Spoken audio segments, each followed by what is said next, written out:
పశ్చిమాసియా యుద్ధం నేపథ్యంలో ప్రపంచవ్యాప్తంగా క్రూడ్ ఆయిల్ కొరత ఏర్పడింది. భారత్లో కూడా క్రూడ్ ఆయిల్ రేట్లు పెరిగినప్పటికీ కూడా వంట గ్యాస్ కొరతల వల్ల కేంద్ర ప్రభుత్వం దేశవ్యాప్తంగా కమర్షియల్ గ్యాస్ సిలిండర్లపై ఆంక్షలు విధించింది. అనేక రాష్ట్రాల్లోని హోటల్స్, రెస్టారెంట్లు మూసివేశారు. ఏపీలో కూడా గ్యాస్ కష్టాలతో చాలా రెస్టారెంట్లు మూతపడుతున్నాయి. ఈ నేపథ్యంలో ప్రకాశం జిల్లా ఒంగోలులో జిల్లా హోటల్స్ అసోసియేషన్ సమావేశం నిర్వహించింది. ఈ సందర్భంగా హోటల్స్ అసోసియేషన్ అధ్యక్షులు శ్రీనివాస్తో పాటు సెక్రటరీతో మా ప్రతినిధి శ్రీనివాస్ మరింత సమాచారాన్ని అందిస్తారు.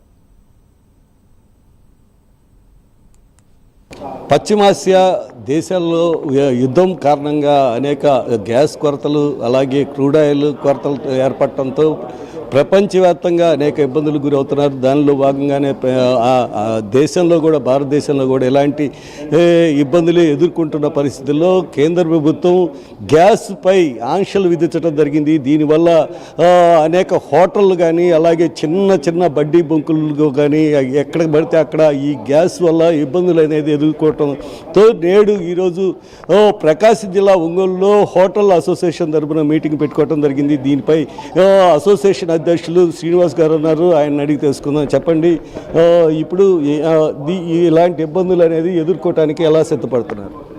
దీంట్లో మేమైతే ప్రభుత్వాన్ని తప్పు పట్టట్లేదు. బట్ ఎందుకంటే యుద్ధం జరుగుతున్నది వాస్తవం.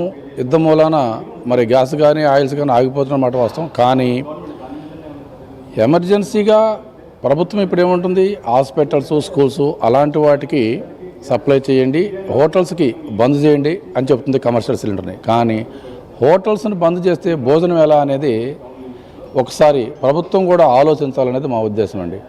ఎందుకంటే స్కూల్స్కైనా హాస్పిటల్స్కైనా భోజనం మరి సప్లై చేసేది హోటల్స్ నుంచి చాలా వరకు వెళ్తూ ఉంటుంది, ట్రైన్స్కైనా ఫ్లైట్స్కైనా ఎక్కడి నుంచి అయినా కూడా. కానీ మా హోటల్ రంగంలో మా మీద ఆధారపడ్డ ఎంప్లాయీస్ చాలామంది ఉన్నారు. వాళ్ళందరూ కూడా బజార్న పడిపోయే పరిస్థితుంది. ఓ 4 రోజులు 10 రోజుల్లో హోటల్ మూసేసిన తర్వాత ఎంప్లాయీస్ని రమ్మంటే రారు. పూర్తిగా నష్టపోతాము.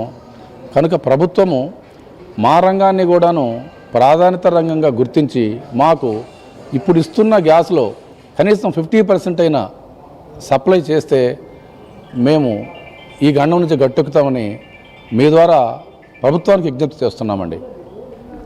మీరు చెప్పండి, ఇప్పుడు ఒంగోలులో ఎన్ని హోటల్స్ ఉన్నాయి, అలాగే ఇప్పుడు ఎంతమంది ఇలాంటి ఇబ్బందులు గురవుతున్నారు, అలాగే చిన్న చిన్న తినుబండారాలు కూడా ఇబ్బంది పడుతున్నారు.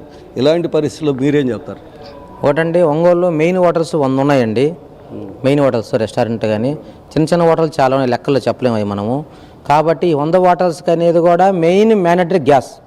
100 హోటళ్ళకి వేరే ప్రత్యామ్నాయం లేదు. 100 హోటళ్ళకి వేరే ఒక పొయ్యి కానీ కర్రల పొయ్యి కానీ ఇంకోటి కానీ ప్రత్యామ్నాయం లేదు. గ్యాస్ ఉంటేనే 100 హోటలు రన్ కాగుతాయి. గ్యాస్ లేనిది 100 హోటలు రన్ కాగలవు. మినిమం 100 హోటలకు అనేవి వచ్చే కూడా మినిమం వచ్చాక 500 సిలిండర్ పడుతుంది ఫర్ డే. ఇక కమర్షియల్ మళ్ళీ క్యాటరింగ్లు ఉంటే మాత్రం కూడా వాళ్ళకు 500 పడుతుంది ఫర్ డే. 1000 కమర్షియల్ సిలిండర్ వస్తే కానీ ఒంగోలులో హోటల్ రంగం జరిగే పరిస్థితి లేదు. కాబట్టి ప్రత్యామ్నాయ మార్గం లేదండి. మాకు గ్యాస్ ఉంటేనే హోటల్ రన్ చేయగలుగుతాం. మాకు వేరే ప్రత్యామ్నాయ మార్గం లేదు.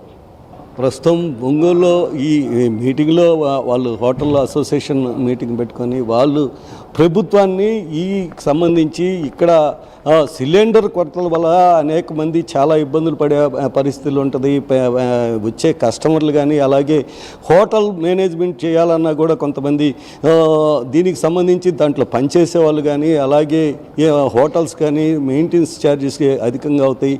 ఇలాంటి పరిస్థితుల్లో మెయింటైన్ చేయకపోతే చాలా ఇబ్బందులు గురి అవుతాం. అలాగే హోటళ్ళకి నుండే హాస్టల్ విద్యార్థులకు సంబంధించిన హాస్టళ్ళకి కానీ వాళ్ళందరికీ ఇక్కడ నుండే ఫుడ్ అంటే భోజనం అనేది అక్కడికి పంపించడం జరుగుతుంది. అలాంటి వాళ్ళు కూడా చాలా ఇబ్బందులు గురి అవుతారని ఇప్పుడు ప్రభుత్వం గుర్తించి దీంట్లో గతంలో కన్నా సగం వరకు గతంలో ఒక 10 ఉపయోగించే పని అయితే ఇప్పుడు ఒక 5 మాత్రం అన్నా సిలిండర్లు ఇస్తే వాళ్ళు ఎలాగలా కొనసాగించుకునే అవకాశం ఉంటుంది. ఇలాంటి ఇబ్బందులు అనేది అధిగమించే అవకాశాలు ఉంటాయని చెప్పి ప్రభుత్వాన్ని వేడుకుంటున్నారు. కెమెరామెన్ అనిల్తో శ్రీనివాస్, ప్రైమ్ న్యూస్, ప్రకాశం జిల్లా.